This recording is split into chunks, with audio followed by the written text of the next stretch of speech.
Next on Unsolved Mysteries. When a woman is pulled from a fiery car crash, she begins a lifelong search to find the men who saved her. He was a Little League umpire who attended church on Sunday. But he was also a ruthless mob boss wanted for robbery, extortion, and murder. A doctor is sentenced to 20 years for murdering his wife. But evidence suggests that he wasn't at the murder scene when the fatal shots were fired. And police need your help in tracking down 2 robbers who shot 7 witnesses in cold blood. Join us for these 5 compelling cases. I'm Dennis Farina, and this is Unsolved Mysteries.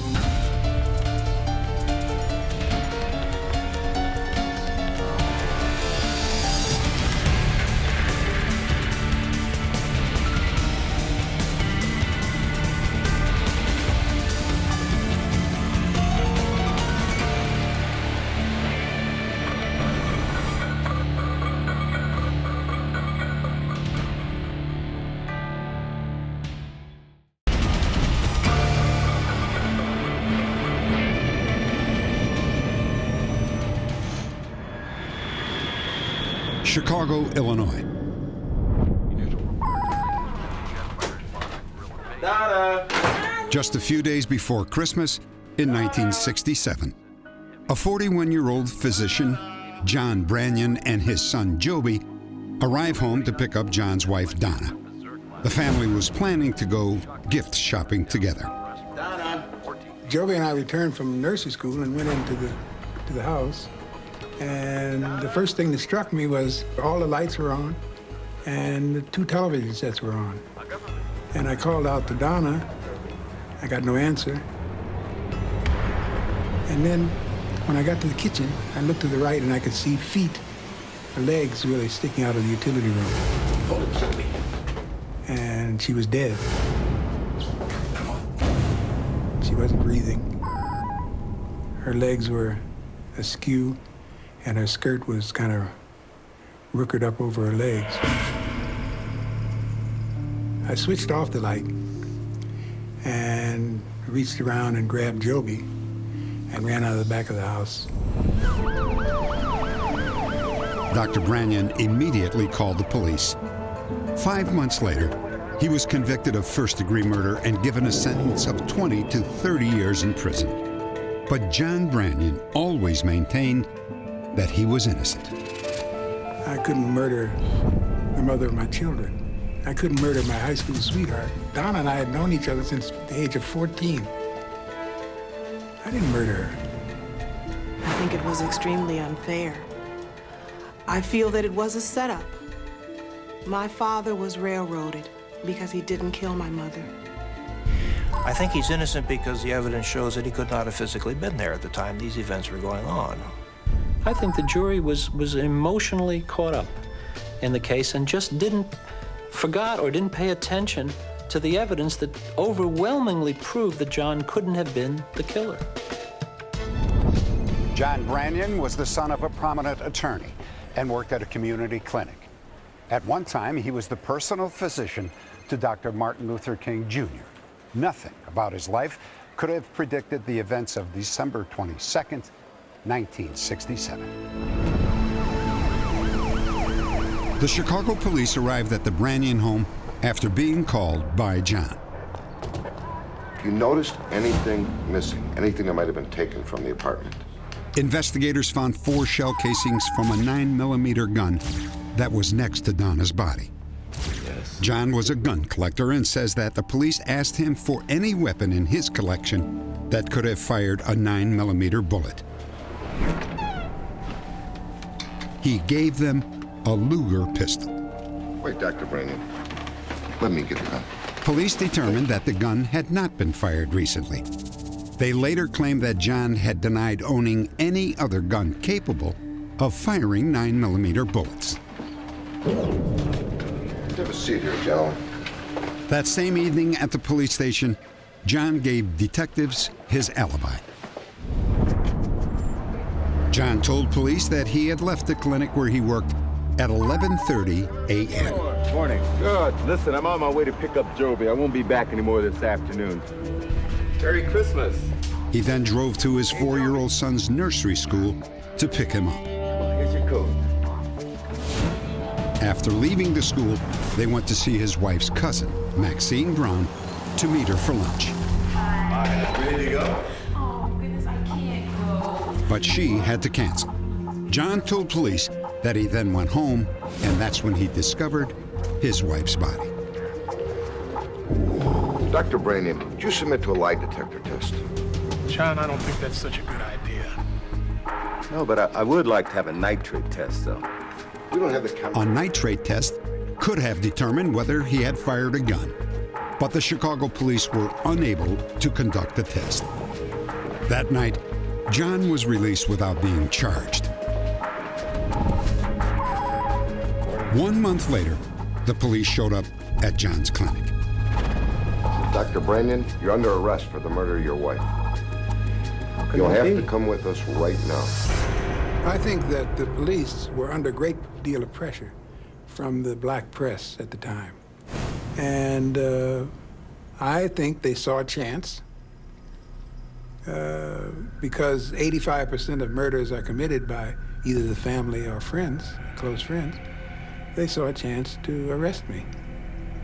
And they did. I don't think they thought they were going to convict me, but they arrested me anyway. John Branion's trial was set to begin in Chicago during May of 1968. Dr. Martin Luther King had been assassinated in Memphis, Tennessee, only 1 month earlier. In Chicago, as in many other American cities, the murder of Dr. King triggered days of violent race riots.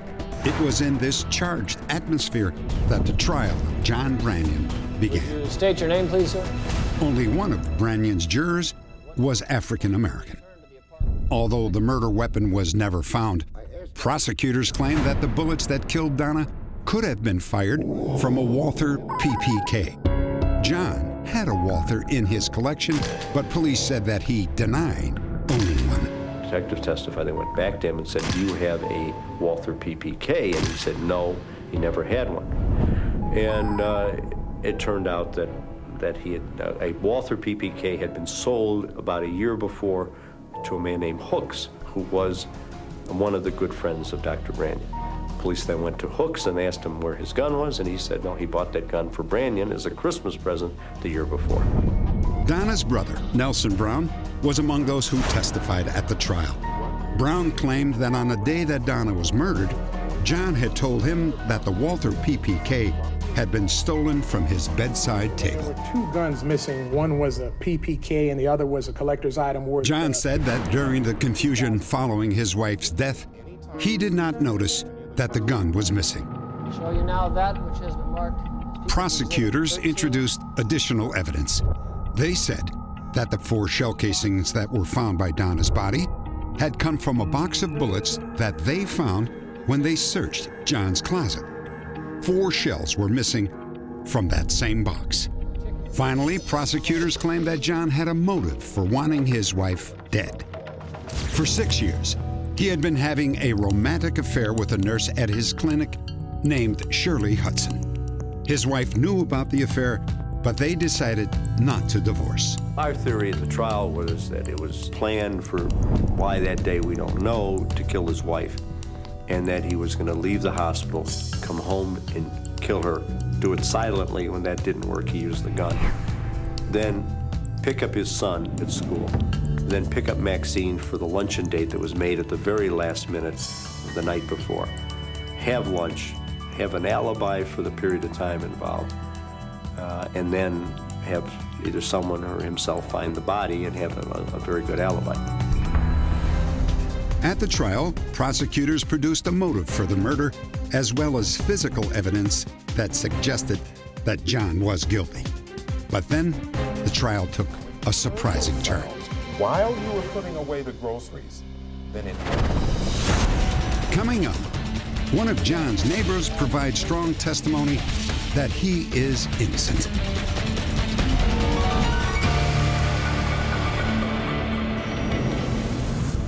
In December of 1967, physician John Branyan had told police that he found his wife murdered in their Chicago home. But ultimately, the police arrested him for the crime. John's defense rested largely on the time frame of events on the day of the murder. John claimed that the prosecution's scenario was impossible. It required that he be in two places at the same time. Mrs. Kentrop, when you got home, did you have occasion to look at your clock? Yes. John's alibi was confirmed when his next-door neighbor testified that she heard gunshots at 11:20 a.m., while John was still at his clinic. If the Dr. Brannans left the hospital at 11:30, and I heard the shots at 11:20, and I'm sure of it. I was sure then, and I'm sure now, that it's impossible for him to shoot his wife, to be there at that time. When you heard those sounds, while you were putting away the... However, this testimony had little impact on the jury. The prosecution still contended that the murder took place after John left his clinic. Police testified that they had driven and timed John's route on the morning of the murder and had determined that he did, in fact, have just enough time to kill his wife before he picked up his son. John's defense challenged this timetable. By the way, officer, when you arrived at the nursery school, whose little boy did you use? I don't understand your question, sir. Well, I assume that you went to the nursery school to cover some time about checking on a kid. Now, how much time did you allow for him to pick up his son from the nursery school? We allowed no time for that. You didn't allow that? I can remember feeling a chill in the courtroom when he said this. In that you are moving a lot slower when you've got a child in tow than when you're by yourself. So I thought that was an effective point. The other point is, would he walk into the house knowing his wife was dead with the kid? That's a shocking thing to see if he knew it had happened. So I thought those were the strong points they had going for them. After deliberating for 8 hours, the jury reached its verdict. We, the jury, find the defendant, John Branyan, Jr., guilty in manner and form as charged in the indictment. When the judge said I was guilty, I felt hollow. But I know what I did do. I remember kind of sticking my head up. I don't know why, but I remember that. I did that. I know my shoulders got a little straighter. But it certainly hurt when he said that. It really hurt. John was free on bail for 3 years while he appealed his verdict. During this time, he married his former girlfriend, Shirley Hudson. I could not desert him, as people were beginning to do. He was a walking shell. He loved both of us. He loved Donna and he loved me. In April of 1971, John's appeal was denied and he was ordered to begin serving his 20 to 30-year sentence. A few days later, after the Supreme Court declined to hear his case, John jumped bail and left the country. He lived in Africa for 12 years before he was captured and brought back to Illinois to serve his sentence. An innocent person should be found innocent in this country. We've been taught that ever since we were kids. So because of that, I had to flee because I couldn't get justice anywhere else. The evidence against me proves that I couldn't have done the crime, yet I'm here. We printed up the crime scene photos from the negatives for me to look at. Tony? Anthony D'Amato, a prominent law professor from Northwestern University, and his wife, author Barbara D'Amato, decided to take on John's case. They claim that by reconstructing the events that took place on the morning of the murder, it can be proven that John did not shoot his wife. The fact is that when his wife was murdered, he was 1.5 miles away treating patients in a hospital, and that's proven. That's a fact. So there's no legal rule whatsoever that says an innocent man has to stay in prison. Because no one can prove that the fatal shots were fired at exactly 11:20, it's possible that Donna was murdered later. John's guilt or innocence seems to rest on the 10-minute window between 11:30, when he left his clinic, and the time he arrived at the school to pick up his son.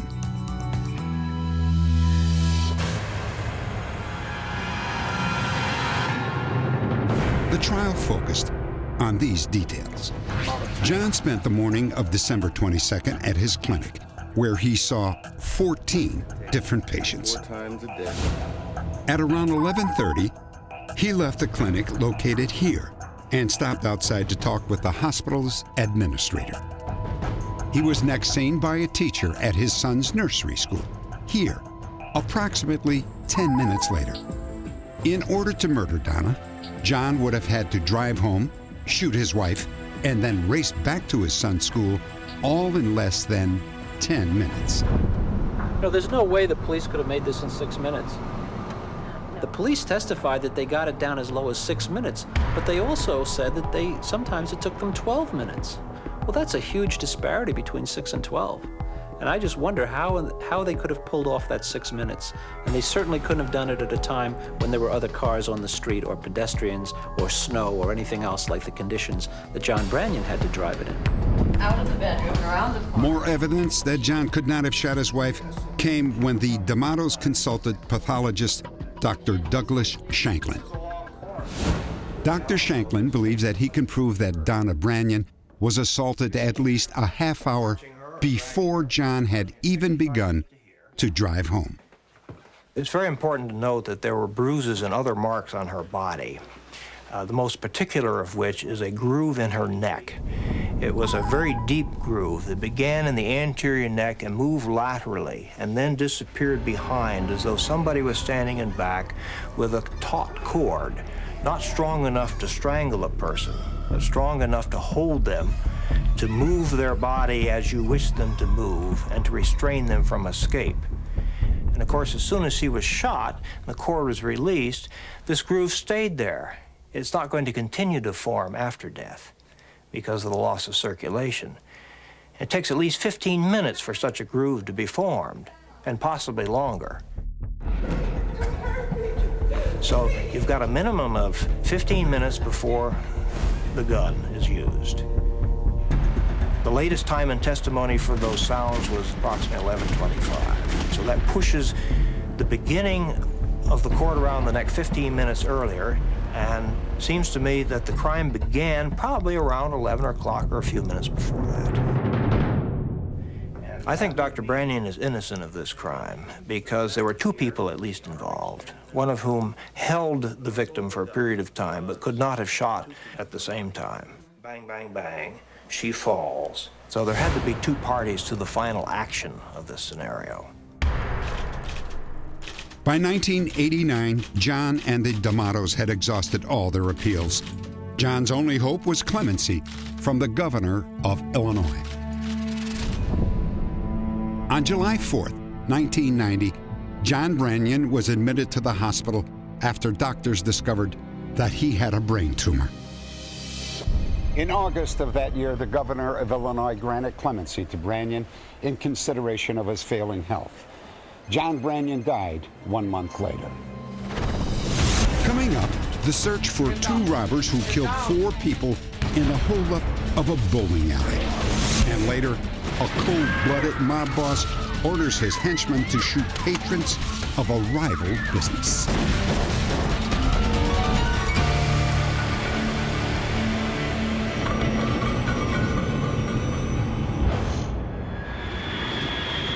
Las Cruces, New Mexico. 8 a.m., an hour before opening time at a local bowling alley. The cook is in the kitchen preparing for the lunch hour rush.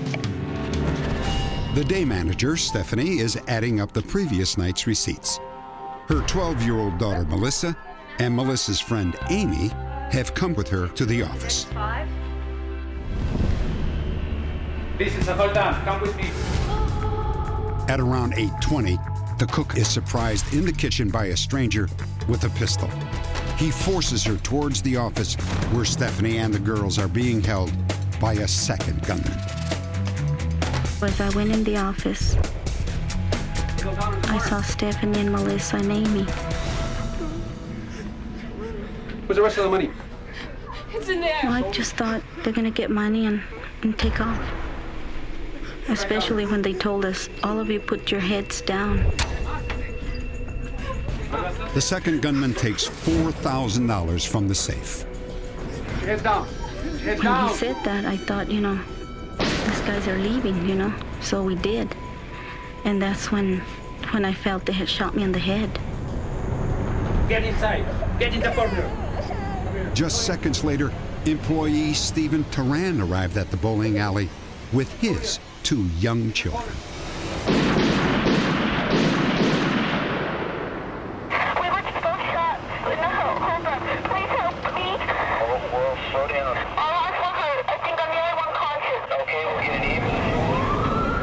Each person, adults and children, was shot in the head.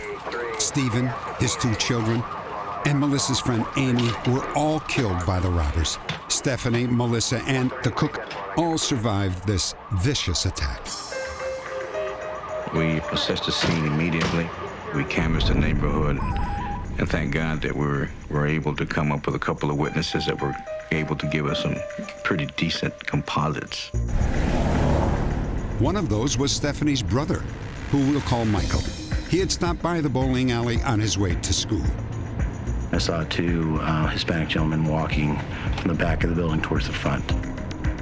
The older gentleman handed the younger gentleman a small case.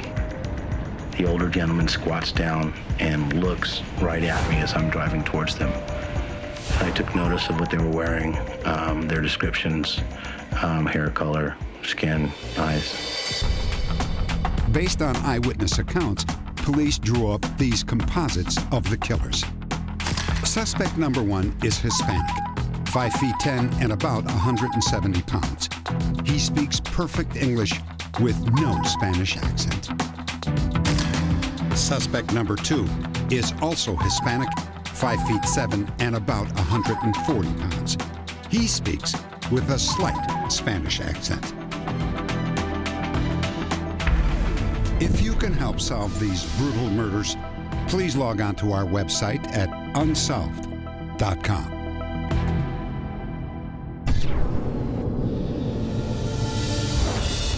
Even among the most hardened criminals on the FBI's 10 most wanted list, Leo Corey stands out. His case file runs to an astonishing 38 volumes. Extortion, robbery, arson, fraud, racketeering, and murder were just tools of the trade for Leo Corey. In Richmond, Virginia, hired gunmen killed a bodyguard named Chuck Kernigan and placed his body in a trunk.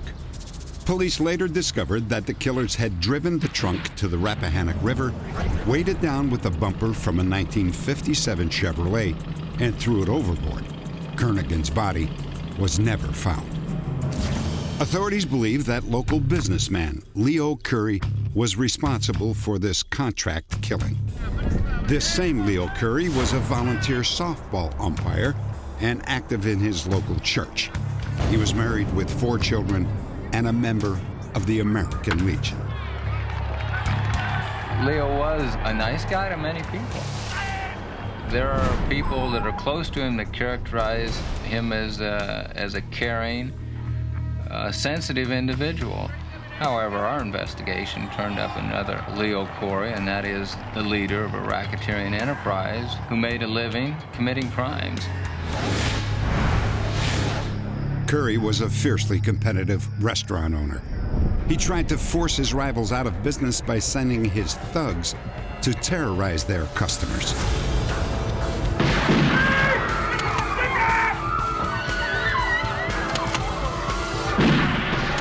One January night, Curry's gunmen attacked innocent customers at the Mailbox restaurant.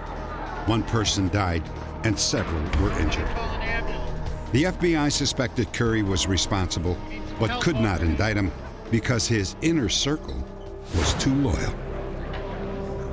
It became apparent after a few months of investigation that Leo Corey was the very center of a racketeering enterprise, and that means that he ran an organization that their primary income was through illegal purposes, be it frauds, extortion, murder, whatever, but their income was from crime. I want you to kill a man for me. In another incident, Curry asked one of his cohorts to kill a restaurant owner named Jim Hillier. A few days later, Curry's plan backfired when the gunman was caught outside Hillier's home.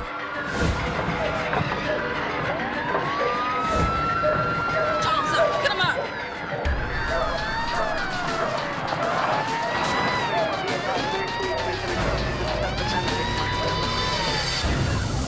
This arrest was the turning point for the FBI and directly led to Curry's indictment. We later learned that he was there, allegedly at Leo Corey's behest, to kill Hillier, to eliminate Hillier as competition in the restaurant business. Curry was charged with murder, attempted murder, extortion, assault, racketeering, fraud, and arson. But the day before he was to be arrested, Curry left town.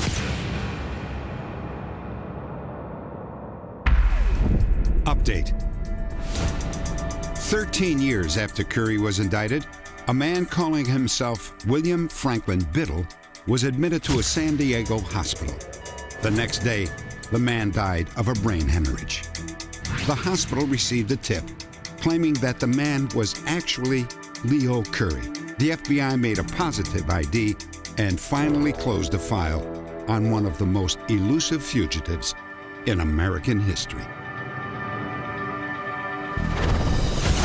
Next, a woman is pulled from a fiery car crash and spends 15 years searching for her rescuers.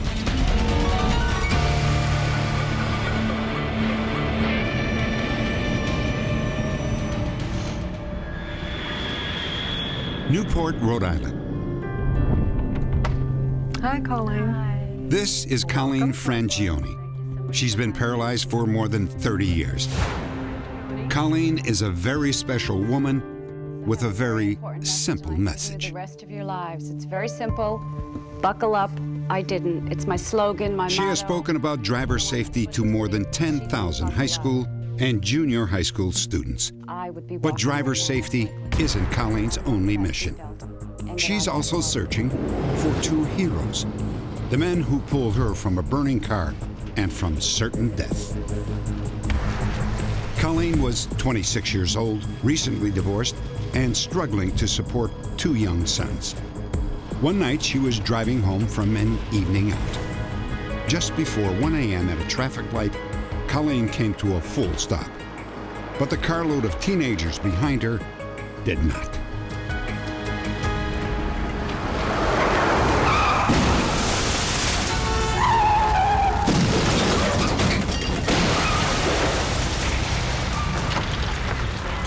The hit of that second car just twisted me beyond the normal range.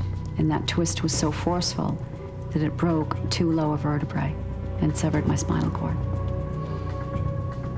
And I'm glad I don't remember it. As flames engulfed Colleen's car, Patty and Joe Trefero, who lived across the street, rushed to help. No! The door's locked! The door's jammed, Joe! It won't open! Joe, it's stuck! The fire was spreading really fast. The whole back of the car was on fire. The back seat was on fire. And as we were trying to pull open the doors, they wouldn't open because of the crash. They were jammed. And I heard in the background, get a crowbar. I glanced over to my right, and there were two men standing there. My wife and I ran to our garage to get a crowbar.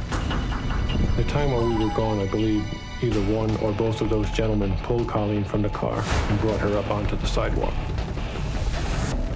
They were the only two I felt that were physically able to have gotten her out of the car at that point.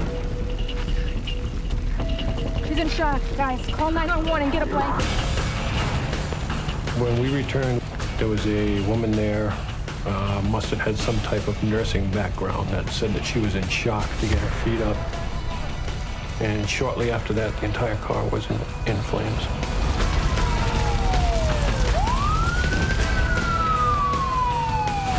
While the fire was being put out, the two men who saved Colleen vanished. For 10 days, Colleen hovered between life and death. She awoke to the terrifying reality that she was paralyzed from the waist down. Once I had to deal with not being able to walk, I was hurt. It was like I was heartbroken. That was my first feeling inside, you know. And then it went from that to how am I going to do everything that I never even thought about. Sitting up, putting a shoe on, getting dressed. 4 months later, Colleen was discharged from the hospital. She went on to raise 2 sons as a single parent and eventually married again. But not a day goes by that she doesn't think about the accident and the 2 men who saved her life.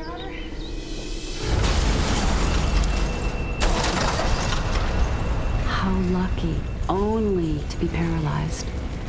And now I'm saving lives because they pulled me from the car. I just believe we're all meant to meet. I would have been killed if it wasn't for you guys. And I want to thank you both, or just one of you, whichever one. So, and even if you can just give me a call, I would really appreciate it. Update. After this story aired, both of Colleen's rescuers called our phone center. They identify themselves as Ray Myers and Mike Kane. Just a few days after Christmas, Colleen was finally able to meet her heroes. Ray Myers was the first to arrive. It's incredible. That's how I feel about this whole thing. I think it's incredible.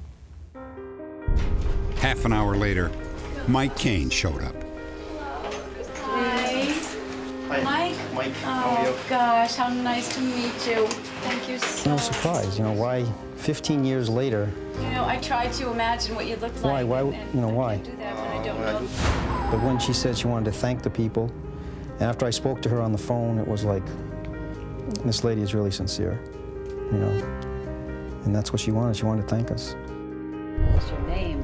That was in the new. I feel the whole circle, it's all completed. All the pieces of the puzzle How did I get your number? are all put together now. And it's a real peaceful feeling inside. That's, to me, and in fact, how many times have I said in the last 2 weeks, how many people get to meet their guardian angels? And this is how I feel. Next, do you believe in angels? 2 women claim a heavenly messenger saved them from certain death.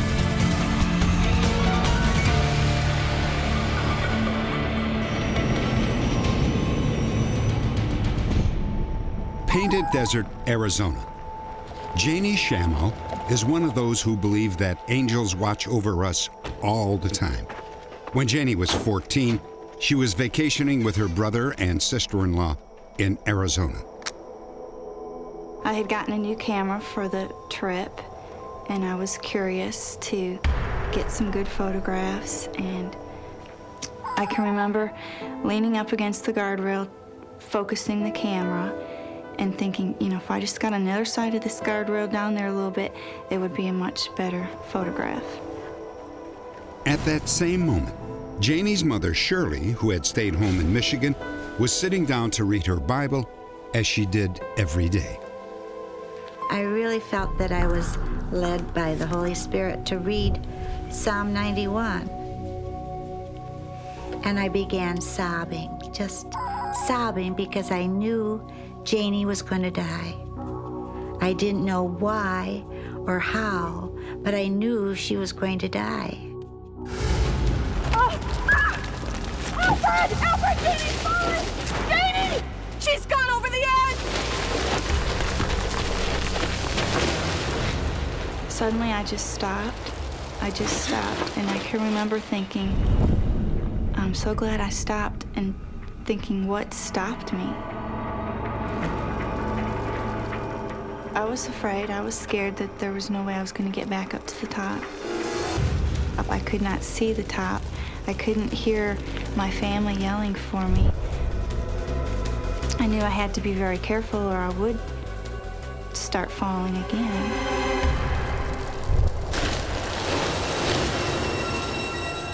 As soon as I had this feeling that Janie was going to die, I began pleading with the Lord to please don't let her die. And there would be more than what I could bear.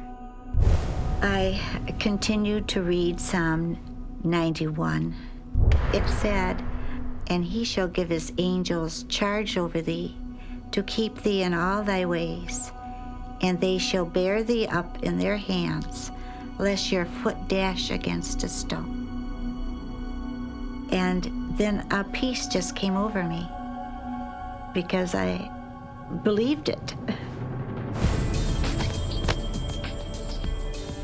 Janie? Alfred, it's Janie! You're all right.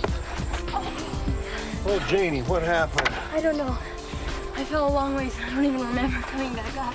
Oh, well. I know I did not climb up myself. Something strange had happened, but I just kind of was glad I was back up there. And we had talked among ourselves about calling her mother, and we decided that she could call her mother, but not to say anything about her fall, mainly because we didn't want to upset Shirley and we were so far away from home. Tell me all about your trip. Well, Mommy should have been there and seen all the things. But once Janie was back home in Michigan, the story came out. And here's where I stepped over the guardrail and I fell down the slope. You what? Well, I just wanted to get a better picture, so I When climbed over the Janie rail. was telling her story, I realized the whole magnitude of what had happened to me. Then I knew that verses 11 and 12, that the angels should bear thee up in their hands, lest your foot dash against a stone. That they were the ones that brought her back to the top. when I heard my mother's story of what had happened that day and her feelings that I was going to die, I realized then that it was her prayers that had sent the angels that had made me stop and had brought me to the top of the canyon. Oh, well, at least you're all right. Oh. Janie Shamo isn't the only one to report the intervention of a guardian angel.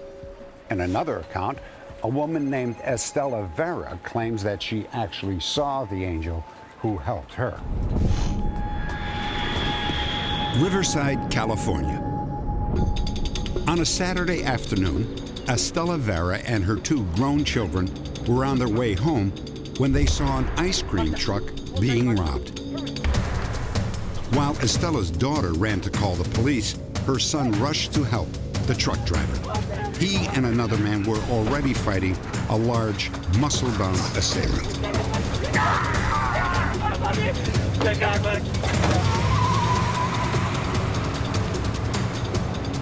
I knew there was absolutely nothing I could do, and I saw my mother in the path of his van.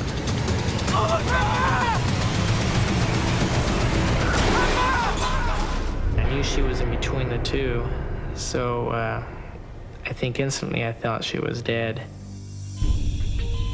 Estella's left leg had been severed below the knee, and she had suffered a heart attack. But somehow, she clung to life.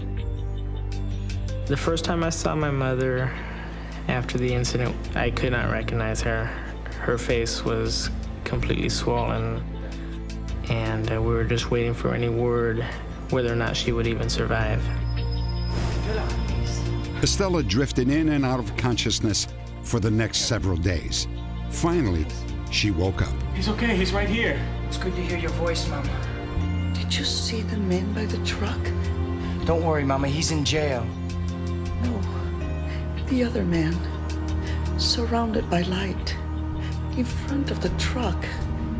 Was this some dream? My father and I looked at each other kind of puzzled, and possibly looking at her as if she may have dreamt something within the time of she was in the hospital.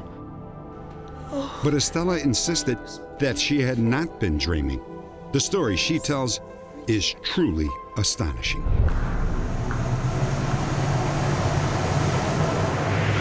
remember is looking at the truck coming so fast, and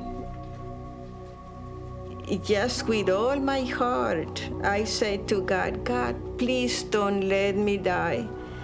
And then I started reciting Psalms that I know. I said, the angel of the Lord takes care of those that loves him. And I look again, and now in front of the truck, there is this beautiful person.